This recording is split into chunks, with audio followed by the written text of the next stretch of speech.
অনেকে বলে যে তোমাদের কি ইজ্জত মানে প্রেস্টিজ যেতে পারে কিনা যদি না যেত। এখন আমরা যদি হেরে যাই তাহলে আমরা কতটুকু ইজ্জত যাবে, এটা হলো প্রশ্ন। হ্যাঁ, এটা আমরা একটা স্ট্যান্ডার্ড ঠিক করেছি। আমি আমাদের টিম আমরা পরশু রাত সারা রাত বসে আমরা কথা বলেছি যে আমরা মানে সর্বনিম্ন কি হতে পারে ইলেকশনে, জামানত হারাইতে পারে। তো আমরা একটা স্ট্যান্ডার্ড ঠিক করছি যে এর নিচে যদি ভোট পাই তাহলে আমাদের মন খারাপ হবে, সেটা হলো 500 ভোটের নিচে যদি পাই।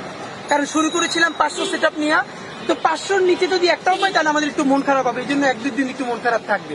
আর এর উপরে যদি পাই তাহলে সব আমাদের বিজয়। কারণ আমরা যে পলিটিক্সটা শুরু করতেছি, আপনি লিখে রাখেন আজ হোক কাল হোক, বাংলাদেশের পলিটিক্স এমন ভাবে ইনশাল্লাহ আমরা ইম্প্যাক্ট করতে পারবো, বাধ্য হয়েও বড় দলগুলো এই মডেলে আসতে হবে।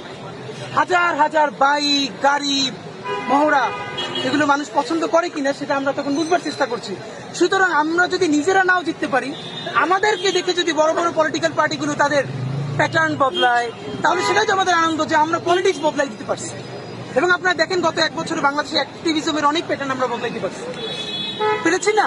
যদি পারি ইনশাল্লাহ আমরা একটা এমন ইলেকশনের মডেল তৈরি করতে চাই যাতে বড় বড়, এবং আপনাকে বলি বাংলাদেশের অনেক বড় রাজনৈতিক দলের বড় নেতা, তাদের সাথে যখন দেখা হয়েছে তারা পার্সোনালিটিকে বলে যে তোমাদের বক্তৃতা কথা এবং তোমাদের অ্যাক্টিভিজম আমরা খুব নিবিড়ভাবে ফলো করি।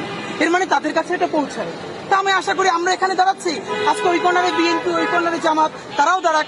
তাহলে তাদের দেখেন আজকে যদি 100 গাড়ি নিয়ে শোডাউন দিতে যত টাকা খরচ লাগবে, সেইটা না হয়ে যদি ভ্যান নিয়ে কাজ করা যায়, তাহলে বলুন তো একজন এমপির ইলেকশনের 90% খরচ কমে যাবে।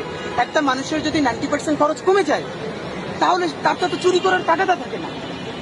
মানে আমি যদি এখন 20 কোটি টাকা খরচ করি, আমার তো সেই টাকাটা উঠানোর ধান্দা থাকবে। আমি যদি খরচ করি 20 লাখ টাকা, তাহলে তোমার চাপ নাই। তা আমরা ইলেকশনটাকে যারা চাঁদাবাজি করবে, যারা মাফিয়া তন্ত্র করবে, কোম্পানির কাছ থেকে কোটি কোটি টাকা নিয়ে তারপরে সেইটা দিয়ে মাসেল পাওয়ার দিয়ে ইলেকশন উইন করার চেষ্টা করবে, তাদের জন্য ভবিষ্যতের রাজনীতি আমরা কঠিন করে তুলতে চাই। আর যারা নিজের পয়সায় আসলেই দেশের জন্য ভালো কিছু করতে চায়, সৎ যোগ্য, তাদের জন্য আমরা রাজনীতিটা সহজ করতে চাই। এটা শুধু আমাদের জন্য না, সারা দেশের জন্য ইনশাআল্লাহ। ভাই